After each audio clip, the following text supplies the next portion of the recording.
Selamat malam. Selamat malam, Roy. Silakan duduk semua. Terima kasih. Mbak Dini, tanggal lahirnya 26 bulan 11 1975. Dini adalah seorang paranormal, tapi dia punya masalah mengenai keluarganya sendiri. Bisa membantu permasalahan orang lain, tapi tidak bisa menyelesaikan masalahnya sendiri. Ada sosok gaib yang selalu mengikuti, bentuknya seperti kakek-kakek, ya. Tapi nggak tahu sebenarnya apakah itu benar sosok yang selalu mengikuti, karena hadirnya hanya dalam mimpi, ya. Dan malam hari ini ingin mendapatkan jawaban dan mudah-mudahan bisa mendapatkan solusi dari masalah yang lagi dihadapi. Betul ya? Intinya datang kemari adalah dapat solusi. Iya, dapat solusi atas dari permasalahan dia punya masalah keluarga, tapi yang paling penting adalah datang ke sini untuk cari tahu sosok gaib yang mengikuti itu siapa dan apa bentuknya. Iya. Oke lah. Saya ngerasa Dini pertama kali memang tampak ada hawa magis ya. Jadi benar-benar ada hawa magis ya di Dini. Tapi saya melihat lagi, tampaknya dia juga punya sosok-sosok lain seperti macan. Iya. Betul. Iya. Dan saya ngeliat Dini, sebenarnya Dini bisa membantu diri dia sendiri loh. Sebenarnya ya. Tapi tapi kenapa ya dalam masalah keluarga saya kok susah banget gitu loh? Ya, masa gini, setiap orang itu nggak ada yang nggak punya masalah sih, menurut saya. Jadi kenapa ya nggak bisa nyembuhin dirinya sendiri? Kadang kayak dokter gigi perlu ke dokter gigi yang lain untuk ngebetulin giginya. iya, jadi dia nggak bisa. Tapi apakah ada kaitannya dengan sosok gaib yang di belakangnya? Biasanya mungkin dia ngebantu orang lain menggunakan sosok gaib, tapi mereka justru nggak mau ngebantu Dini. Iya. Mungkin gitu nggak, Ron? Mungkin juga gitu. Dan Dini pun sendiri bisa merasuk ke dalam sukma jiwanya dia. Dia bisa kesurupan. Oh, sosok gaibnya itu? Betul kan? Iya. Jadi dia akan menjadi liar dan tak terkendali. Mbak Dini, kalau boleh mundur ke belakang, itu kegiatan paranormal ini kan dibantu sama sosok gaib yang ngikutin ya. Itu awalnya mereka datang dari mana ya? Nah, itu yang mesti dipertanyakan. Saya nggak tahu datangnya dari mana, dan saya itu ilmu yang saya miliki itu saya tanpa guru dan saya tanpa belajar. Tiba-tiba punya kemampuan sampai kebukanya inlah ke-6 gitu. Dari keluarga gitu Mbak, atau nenek moyang dulu nggak ada?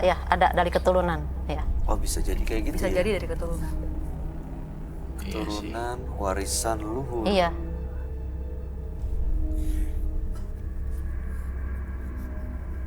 Kalau yang kamu rasain, Roy, Iya. Sosok gaib nenek-nenek dan macan itu apakah mereka energinya negatif atau justru malah menjaga Dini? Kalau membantu orang lain kan iya. Iya. Tapi sebenarnya apakah mereka tuh positif gitu energinya? Mereka cukup positif sekali kalau menurut saya.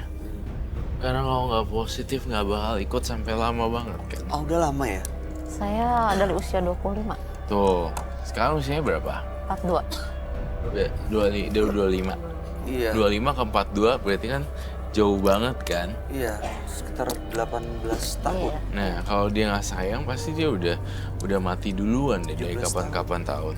Ya kan? Iya. Saya ngerasa sosok ini memang membantu tetapi beringas terhadap orang lain yang mau celakain Dini, seperti itu. Itu waktu datang ke mimpi, apa yang mereka lakuin? Dia cuma ngasih nasihat aja. Nasihatnya seperti apa? Gini, kalau misalkan kita sebagai manusia ya, yang pertama kita niat akhlak ibadah itu yang dia. Itu yang disampaikan? Iya, dia Oke. sampaikan. Waktu membantu orang lain, apa yang mereka lakuin? Jadi secara otodidak aja dia mungkin masuk gitu ya. Jadi kalau misalkan ada orang yang sakit, langsung aja praktek seperti ini, sakitnya seperti ini, dan obatnya ini gitu. Itu bisa keluar gitu aja? Iya. Ada bisikan? Tidak, langsung aja. Jadi semua ini ada di sini. Di dalam pikirannya. Pikiran. Emang udah nyatu sama dia ya? Iya dong, udah menyatu sama dia. Mbak Dini nggak usah khawatir.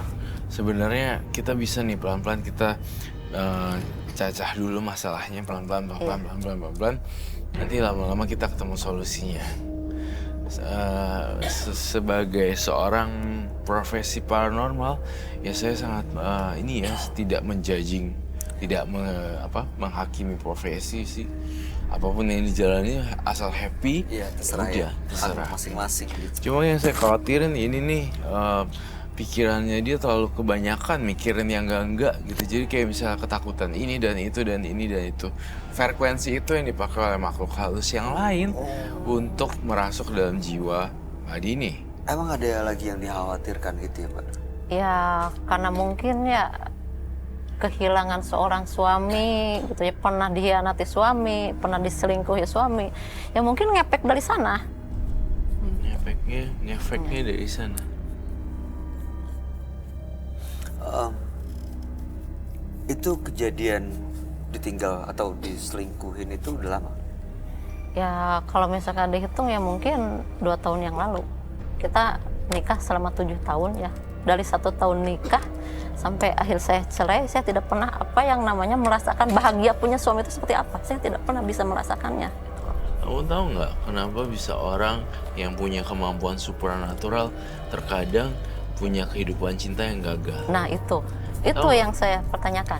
Karena penunggu-penunggu di badan kamu tidak suka orang-orang yang tidak setia atau orang-orang yang menyakiti kamu secara perasaan.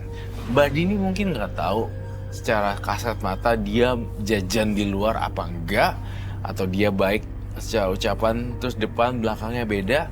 Lama-lama itu kan efek dari makhluk astral yang jagain kan dia akan mentalin sendiri. Seperti Itu ya. banyak kok kasusnya, nggak cuma Mbak Dini aja. Saya menemukan beberapa orang-orang dan klien-klien di sini juga. Pernah ada juga dia seorang punya kekuatan supernatural, supernatural, tapi nggak bisa deket sama suaminya karena ya setiap suaminya ada masalah di luar atau jajan atau tidak Nakal. baik gitu ya, dia jadi tahu dan akhirnya nggak pernah utuh tuh rumah tangganya. Jadi memang kayak dijagain sebenarnya. kayak ya, dijagain sebenarnya, tapi memang overprotective ya. Jadi jatuhnya kayak nggak bahagia. Padahal sebenarnya di balik itu semua orang-orang supranatural atau spiritual kayak Dini, orang yang dikasih gift gitu ke kelebihan, itu justru sebenarnya pola pikirnya mungkin harusnya dibalik ya. Oh, dia menjauh karena dia emang nggak baik buat saya. Sisi Gitu. positifnya itu ya. Iya, soalnya saya tahu deh Mbak Dini itu kan seorang paranormal, tapi nggak bisa lihat terkadang kalau udah ada cinta atau sesaat, jadi udah bingung ngeblur. Pokoknya intinya orang yang jahat, orang yang niatnya buruk, orang yang gak setia, orang yang suka jajan, cowok-cowok pasangan yang akan jadi Mbak Dini nggak akan pernah jadi selama-lamanya. Karena Mbak Dini dijagain Dijagain. oleh sosok yang memang sudah lama mengikuti. Dan itu adalah warisan leluhur. Betul, itu adalah warisan leluhur. Tidak hanya itu saja, Bay. Saya ngelihat di sini sebenarnya ketika dia bertemu temennya, mau minjem duit dan segala macam, mau ngapain, toh juga dijauhin. Benar kan? Iya. Ya emang. Kenapa gitu ya? Karena sosok-sosoknya itu mau Dini tuh nggak kenapa-napa, gitu loh. Makanya jangan heran kadang tiba-tiba kamu kehilangan temen, Iya. ya kan? Iya. Karena mereka nggak baik. Iya. Oh begitu, Orang ada orang baik yang ya, nggak Pak, baik ya, ya. yang Iya. Jadi kalau misalkan gini ya, kita berteman gitu loh. Dari awal dia kan baik. Tapi kalau misalkan dia punya niat jahat, dengan sendirinya itu dia hilang. Gak ada kontak, gak ada Iya. komunikasi. Nah seperti itu. Tapi itu tahu dari sering mana itu. punya niat jahat? Soalnya kita kan tahu karakternya seperti apa, niatnya seperti apa gitu loh. Cuman kita kan nggak bisa ngucapin. Kita cuman oh ini karena apa? Ada intuisi Nah aja gitu, ya. karena kita udah kedetek dia itu seperti apa. Cuman kita kan kalau misalkan nggak ada bukti kita nggak berani ngomong. Ya. Ya. Iya, ya itu dilindungin namanya. Itu tergantung sekarang sikap Mbak Dini mau kayak gimana. Kalau saya sih ngambil sisi positifnya. Oh, berarti saksi alam dia emang nggak yang terbaik buat saya.